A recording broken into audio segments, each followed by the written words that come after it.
Olá, pessoal. Bem-vindos. Que coisa boa, sejam bem-vindos. É uma delícia mesmo, né? Eu fico impressionada. Inclusive, eu vou falar sobre isso que está acontecendo agora no final, né? Essa sensação boa assim que eu tenho quando eu vejo vocês aqui e vejo que vai começar mesmo, né? Que as pessoas entraram. Isso é um bem-estar muito grande. Não me deixe esquecer para eu falar disso no final, gente. Eu tenho algumas coisas para falar para vocês e hoje eu até fiz um checklist, porque eu não estou querendo me alongar muito, né, me alongar muito nas lives, né? O meu objetivo é mesmo fazer uma Pocket Act Live de uns 20 minutos, 25 minutos no máximo, sabe? Eu estou carregando esses vídeos todos depois lá para o YouTube e tal, né? E realmente vídeos assim de 20 minutinhos assim é muito mais agradável de assistir e tal, né? Ai, queridos. Muito bom. E é legal porque é isso mesmo, um monte de gente, né, que vai entrando e se reencontra, né? É tão gostoso, isso é muito bom. Ai, gente. Muito bem, vamos lá. O nome, né? Gente, eu vou dizer, especialmente para as meninas, dá um alô lá, porque eu tô vendo que a minha mãe não entrou e depois ela entra em crise. Avisa ela, porque às vezes ela se perde. E ela fala, eu queria ter visto ao vivo, não vi e tal. Então avisa ela lá. Ei, tá ela aí, oi. Que bom que você veio. Marta, todos entrados, uma maravilha. Então, gente, vamos em frente. Eu vou tentar seguir aqui para fazer os 20 minutinhos mesmo hoje, né? Por que do nome? O que é esse nome, né? Vícios, desatinos e outros bichos, né? Então, os nomes vêm para mim em bloco normalmente, o negócio vem assim, eu começo a estudar alguma coisa que eu quero falar para vocês, rever alguns dados e tal, e vem o nome, né? E ele veio desse jeitinho. Então vamos começar do final para chegar até a palavra vícios. Bichos, né? Eu usei aí com duas conotações, sabe? A primeira conotação, eu sou obrigada a reiterar e falar novamente da minha indignação, do estado de choque que eu fico em ver o que está acontecendo no Pantanal, na Amazônia, né? Com os nossos animais, fauna, flora, sabe? Com as populações locais. Isso tudo me deixa indignada e profundamente tocada, com dor física mesmo de ver o que está acontecendo. E claro que eu acompanho isso há alguns anos, né? Essa questão das queimadas e como que isso acontece e tal, por conta até do mestrado em ecologia que eu fiz, né? Ecologia humana, linha de pesquisa. Então, mas a gente sabe que a situação esse ano ela é totalmente diferente e delicada e teve com alguns gatilhos específicos do motivo pelo qual o nosso bioma está em chamas e os nossos bichos e as populações locais estão sofrendo profundamente. Então, a primeira conotação de bichos tem relação com isso. A segunda conotação tem a ver com o fato da língua falada, né? É cultural. Eu sou uma pessoa que fala muito, bicho, não sei o que, é o bicho e tal. Isso aí vem você vê, eu nasci em 64. Mas isso aí é da década de 60, então, sei lá, em 70, 80 ainda se ouvia muito isso e eu falo muitas vezes isso, puxa, é bicho, não sei o que e tal, né? E outros bichos é nesse sentido, outras coisas que eventualmente, no sentido que eu uso, né?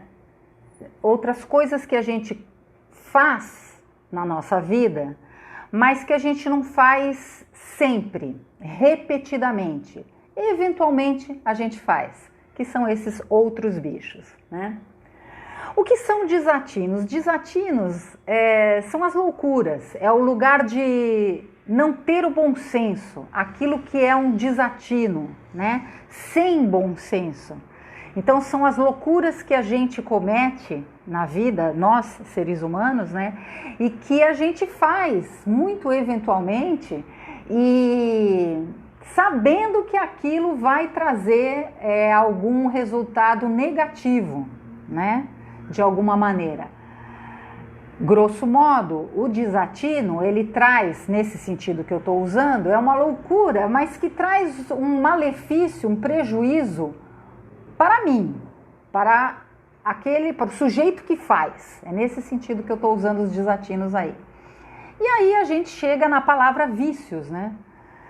Vícios, quando a gente fala de vício, até falei para vocês outro dia, tudo aquilo que a gente está viciado enquanto comportamento, na verdade, é aquilo que a gente faz automaticamente, sem ter consciência, sem pensar.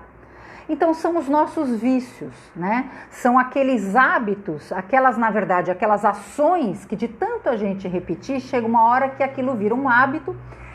E quando que a gente chama um hábito de vício ou um comportamento de vício? E aí o DSM, né, que é o livro que fala das doenças psiquiátricas e tal, aí nós vamos falar mesmo de dependências, né, das dependências física e químicas, né,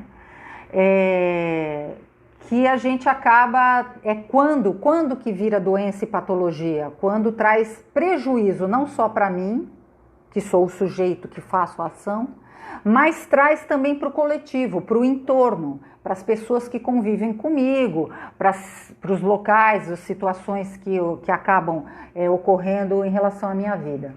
Então, vício já seria nesse sentido. Então, você percebe que eu fui de um grau mais leve, né? Outros bichos é quando alguma coisa que a gente fez aí, né? Desatinos já é uma coisa que vai trazer um malefício para mim, mas é só para mim e não é recorrente, né? E é consciente. E quando a gente chega em vício, é inconsciente, é automático, a ponto de virar mesmo um transtorno psiquiátrico descrito no DSM e fala mesmo das doenças ligadas à adicção, dependência, né, química. E traz uma dependência no físico do indivíduo que usa essas substâncias, né? Então ele pode usar essas substâncias, geralmente que agora já são todas modificadas e tal, e vai trazer um malefício físico para esse indivíduo e para o entorno dele e prejuízo na vida dele pessoal, familiar, profissional. Portanto, é um prejuízo pessoal e social, tá certo? É quando a gente fala dos vícios, né? E aí, isso traz uma lembrança para mim que eu compartilho com vocês agora. Em 2004, ao longo do ano de 2004, eu estava grávida. Na verdade, eu comecei a fazer uma pós-graduação, um curso de especialização na Unifesp, em São Paulo, né? Comecei em março, em abril eu descobri que eu estava grávida. E o que é estranho nisso tudo e tornou muito difícil fazer essa especialização? Eu morava em Piracaia e eu decidi fazer essa especialização porque eu já trabalhava há mais de ano em comunidade terapêutica para dependentes químicos e eu quis me aprofundar no tema. E aí eu pensei, pô, legal, né? Tô bem e tal. A minha primeira filha já estava maiorzinha, tudo. Eu tinha com quem deixar. Eu comecei a fazer os cursos, esse curso de especialização às sextas-feiras na Unifesp em São Paulo. Só que para chegar lá, eu pegava uma carona que me deixava numa cidade próxima, que eu pegava ônibus, me levava até o metrô. No metrô eu fazia 2 baldeações para chegar na Unifesp, descer lá no metrô lá em cima, né, que agora eu não me lembro, metrô Vila Mariana, Santa Cruz, e eu desci aquela rua toda até chegar aonde era o curso da Unifesp. Eu fiz isso ao longo do ano inteiro de 2004, carregando a minha segunda filha. Então a minha barriga foi crescendo, né? Eu comecei o curso, não estava grávida, depois descobri que estava grávida, eu falei, eu não vou abandonar. E lá fui eu fazer essa especialização em dependência química na unidade de psiquiatria dentro da Unifesp. Para mim era uma grande conquista fazer esse curso de especialização, né? E assim foi, e lá foi o primeiro lugar que efetivamente eu estudei sobre as dependências químicas, sobre o funcionamento do nosso encéfalo relacionado com as nossas adicções, né? Com os nossos vícios. Então lá era muito engraçado porque era uma sala imensa com, sei lá, 60, 70 alunos, né? Sendo que 90% de médico e psicólogo, e tinham 3 pessoas. Eu, psicoterapeuta holística, trabalhando em comunidade para dependentes químicos, e mais 2 conselheiros de comunidade para dependente químico. É muito engraçado. Então, foi um período muito rico, porque eu consegui, além de aprender muito sobre o cérebro e sobre essa questão da dependência química, como funciona a dependência química dentro do cérebro do dependente químico e quais são as consequências disso, tá certo? Ei, bem-vinda! Quais são as consequências disso?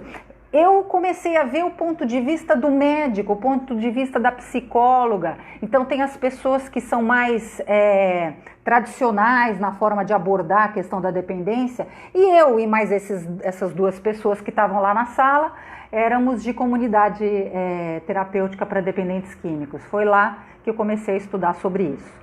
Então por isso que eu trouxe essa questão dos vícios hoje, vícios, desatinos e outros bichos, para contar o seguinte, a Catarina do podcast, ela verbalizou essa semana que ela engordou, né? Ela tomou um susto porque ela, sem querer e sem efetivamente olhar para o espelho, ela saiu do banho, deu uma passada e se viu no espelho. E ela tomou um susto, tomou um choque muito grande porque ela viu que ela engordou não poucos quilos, muitos quilos, né? E a Catarina conta do choque que ela tomou quando se viu dessa maneira e percebeu que ela vai precisar de ajuda. E ela comenta que, entre outras coisas, a pandemia trouxe para ela, na vida dela, quilos, né? Muitos quilos. E o que isso tem a ver com o que eu quero dizer hoje? E com os vícios e as nossas adicções? Vocês talvez estejam acompanhando, ou pelo menos viram de alguma maneira, que está tendo até um programa que passa, acho que é fantástico, domingo à noite, mas de uma universidade britânica, estudando a questão da obesidade, né? E é muito interessante porque eles estão fazendo, do meu ponto de vista, a primeira vez de uma forma organizada, vendo dentro de um grupo de 6 pessoas, 6 ou 8, agora eu não vou lembrar bem, mas eles conseguiram identificar as causas, os motivos pelos quais aquelas pessoas são obesas, e no caso delas, elas realmente têm obesidade, não estão em sobrepeso, como é o caso da Catarina, tá certo? E o que eles descobriram? Que realmente, aliás, isso não é, nesse caso não é de agora, porque já tem vários estudos sendo feitos por conta dessa alteração de DNA. 2 pessoas delas têm mesmo no DNA o gene que causa obesidade. 2 delas. As outras 2 têm uma relação com o funcionamento do cérebro. Veja que interessante. O centro da fome dessas pessoas que acusaram isso, o centro da fome não toca um sinalzinho dizendo, avisando para essa pessoa que, olha, o que você comeu já deu, não precisa comer mais. Você já deveria estar, a partir desse momento, satisfeito, né?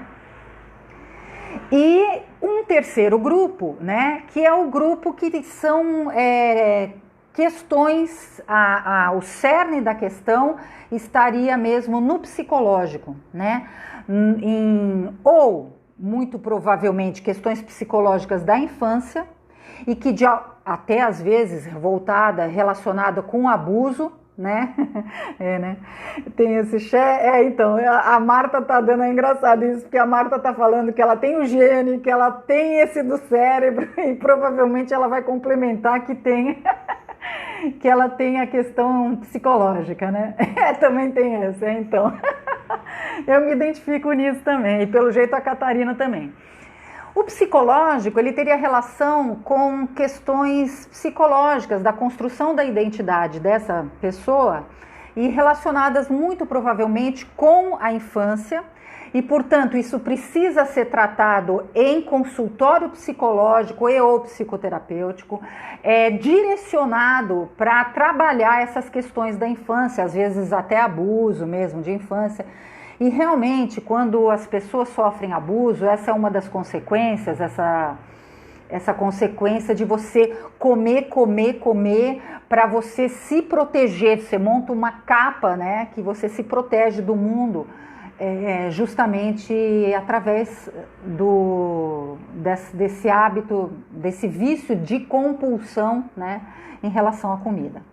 Isso tudo, gente, para dizer o seguinte, que a questão da obesidade, que eu já falei numa outra live, e agora resolvi falar por conta da Catarina como mote, mas para trazer para vocês a questão dos vícios, né? Em menores e maiores graus, todos nós, enquanto nós seres humanos, enquanto comportamento, a gente tem comportamentos de vício. Agora, ele vai se tornando um transtorno se ele trouxer prejuízo, como eu disse no início, tá certo? Agora, existem vários comportamentos que a gente começa a observar que eles podem não ter feito mal no início, na nossa vida, né? Quando somos jovens e tal, mas ao longo dos anos ele pode se tornando um comportamento ruim, a ponto até de se tornar um gatilho para desenvolver mesmo uma doença psiquiátrica posteriormente. A questão da adicção, ela é profundamente ligada a isso, tá certo? Então, tem relação, só a título de conhecimento, com uma região do cérebro chamado núcleos da base, né? Que é nessa região que ela está ligada à recompensa, a questão da recompensa para atos que a gente faz, que podem ser ações de comportamento ou podem ser ações que que acabam sendo um resultado justamente da substância que eu estou ingerindo, tá certo? Dessa substância de adicção, né? Desde o álcool, o fato é que o álcool, ele é uma droga lícita, né? Até as drogas ilícitas mesmo que estão aí correndo solto no mundo desse sistema que a gente vive aí, tá certo? Então, gente, quando a gente fala de droga-adicção, e aí eu posso falar com um pouco de conhecimento por conta desses anos, não só da formação que eu fiz na Unifesp, mas dos anos que eu trabalhei na comunidade terapêutica para dependentes químicos, e até existia uma discussão em sala na Unifesp que era a seguinte: muitos médicos, eles acreditam que dá para trabalhar a questão das adicções, você retira a substância paulatinamente. Vocês já devem ter ouvido falar, o cara que fuma, ele vai usar aqueles PETs, né? Então, o que são aqueles PETs? Você cola no seu corpo e aquele PETzinho, ele vai soltando aos poucos, paulatinamente, pequenas doses da substância de nicotina dos cigarros. Então, assim, ele corta o cigarro, mas ele não corta, ele ainda provê um pouco dessa substância no seu organismo e aos poucos ele vai tirando, até que chega uma hora que a pessoa conseguiu lidar com essa questão da adicção dela, né? Por exemplo, uma pessoa que queira parar de fumar, uma pessoa que foi detectado câncer de pulmão e várias situações que a gente pode ter aí. Muito bem. Só que o fumo, ele é uma droga lícita, o álcool é uma droga lícita. as outras são ilícitas. E preciso falar dos medicamentos, tarja vermelha, que são medicamentos justamente são lícitos, porém as pessoas conseguem no mercado negro e elas vão abusando dessas drogas a ponto de, ainda outro dia, numa das lives que eu falamos a respeito, por exemplo, as pessoas que trabalham, acho que a Natália comentou isso, pessoas que desde advogados e tem que virar à noite, às vezes médicos mesmo, enfim, existe uma série de profissões que necessitam que a pessoa fique ligada o tempo inteiro, caminhoneiros, enfim, na verdade é uma série de profissões que precisa que o cara fique acordado, virado, né? E muitas vezes, até pela facilidade, no caso da saúde, ou até, enfim, tem mais facilidade de consumir esses, pois é, Carolina, da área da saúde, desses medicamentos e consegue esse medicamento sem frequentar um médico que fez uma prescrição, que encontrou um diagnóstico e efetivamente ele dentro de um diagnóstico, tá certo? Ele vai sugerir que você tome aquele medicamento. Então, o que eu estou contando para vocês aqui? O que eu quero falar é o seguinte, o que eu estou contando é que, sim, existem as doenças psiquiátricas que muitas vezes precisam de intervenção de remédios, intervenção médica que vai prescrever medicamentos tarja preta até às vezes, e precisa do acompanhamento médico para ter justamente o controle e o manejo desses medicamentos, e quando eu falo de manejo, eu estou falando justamente da substância, da quantidade da substância que você precisa tomar, porque às vezes você pega um medicamento 20 mg, não faz nem cócega, porém 80 mg já pode deixar o cara, apaga o cara, entende? Então, tá doente, precisa de ajuda, busca ajuda profissional. Chegou no médico, que você trate, se tem um diagnóstico, que você trate esse diagnóstico. Então, isso é uma coisa. Agora, voltando para os nossos desatinos, que é mais ou menos o link que eu faço com a Catarina, que contou que engordou os quilos, os nossos desatinos, eles estão acontecendo com mais frequência agora, claro, durante a pandemia. E isso tem um motivo de base. Que motivo é? Quando a gente está em ansiedade, com ansiedade, em situação de ameaça, que é o que estamos vivendo agora com a pandemia, claro que a gente sabe que muitas pessoas, a gente tem visto pessoas insanas que não levam a sério a pandemia e que fazem essas festas, não é? E que fazem as aglomerações e que vão para a praia e tal. Mas, falando grosso modo, é importante dizer que na pandemia a gente está em estado de alerta. Na medida em que estamos em estado de alerta, o nosso nível de adrenalina e noradrenalina, ele sobe, né? Porque estamos nos sentindo ameaçados por uma doença que não conhecemos. O fato de nos sentirmos ameaçados, a gente até já falou uma vez, o animal quando se sente ameaçado, ele é liberado no organismo dele, animal de todos nós, né, de forma geral. Então é liberado o quê? Cortisol e a adrenalina e noradrenalina. Traz para nós, para o nosso universo, estamos em isolamento, dentro de casa, a adrenalina e a noradrenalina estão batendo lá no céu. E isso traz uma sensação de ameaça constante e de estresse constante. Como é que eu posso, e aí já vou para os finalmente, né, 24 minutos, eu trago para vocês uma sugestão de talvez você trabalhar de uma maneira, de uma forma positiva em relação a essa carga altíssima de adrenalina. Como é que a gente resolve essa questão da adrenalina lá forte no alto? Você precisa, de alguma forma, ter a substância da dopamina liberada no seu organismo.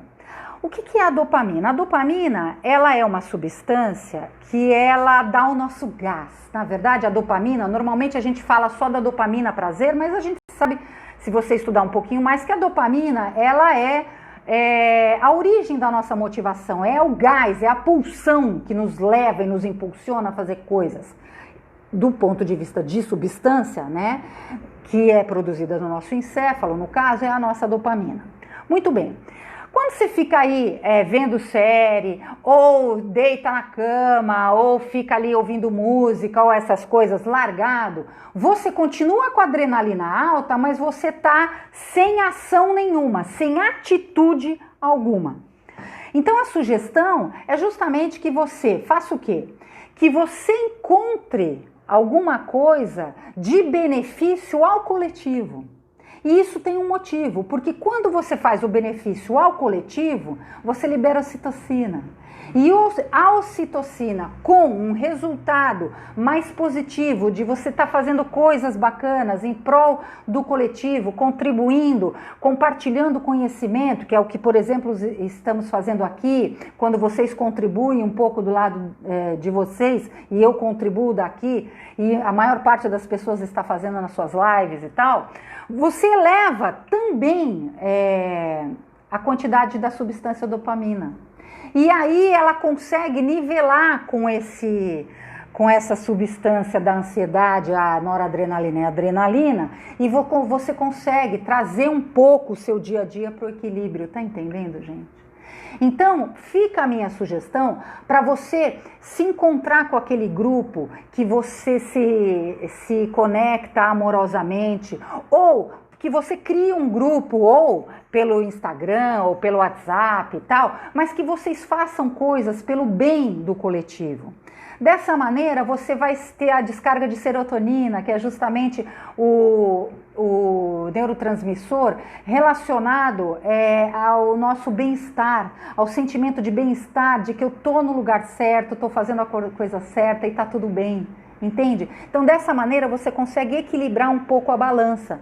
Perceberam, gente? Então fica aqui a minha dica, encontre alguma coisa não só de benefício, como eu falei semana passada em relação ao autocuidado. O autocuidado é condição sine qua non, tá certo? Você faz para você se fortalece e aí, na medida em que você se fortalece, você consegue contribuir e se irmanar com pessoas para fazer alguma coisa no coletivo, no bem, lives gratuitas, um curso, se não pode dar gratuito, que seja um valor baixo, mas que mais pessoas possam conhecer um pouco e a gente possa fazer essa corrente positiva, porque dessa maneira você está produzindo vários neurotransmissores e hormônios, né, que vão te fazer bem e vão segurar e equilibrar um pouco essa quantidade imensa de adrenalina que a gente tem em momentos de pandemia,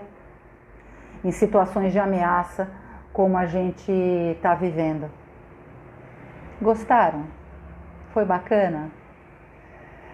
Era sobre isso que eu queria falar hoje, viu, gente? Vícios, desatinos e outros bichos. Se você gostou da live, compartilha com as pessoas, tá certo? Eu tô colocando essas lives não só no Instagram, mas eu tô colocando no meu canal do YouTube. Eu convido você a se inscrever no meu canal do YouTube, viu, gente? Obrigada, agradeço o feedback de vocês. Se inscrevam no meu canal, viu? Dessa maneira fortalece um pouco o meu canal e quem sabe eu posso continuar fazendo essas lives e tal e contribuindo mais com todo mundo e vamos em frente. Tá bom, gente? Agradeço a presença de todos, né? Deu 30 minutos, eu queria que desse 20, mas deu 30. E grande beijo. Até semana que vem. Um prazer estar aqui com vocês semanalmente. Estar aqui com vocês semanalmente eleva meus níveis de serotonina, de ocitocina, para ver se segura um pouco esse monte de adrenalina e noradrenalina que está aumentando os meus quilos também, assim como o da Catarina. Tá bom, gente? Grande beijo, fiquem com Deus. Tchau, tchau.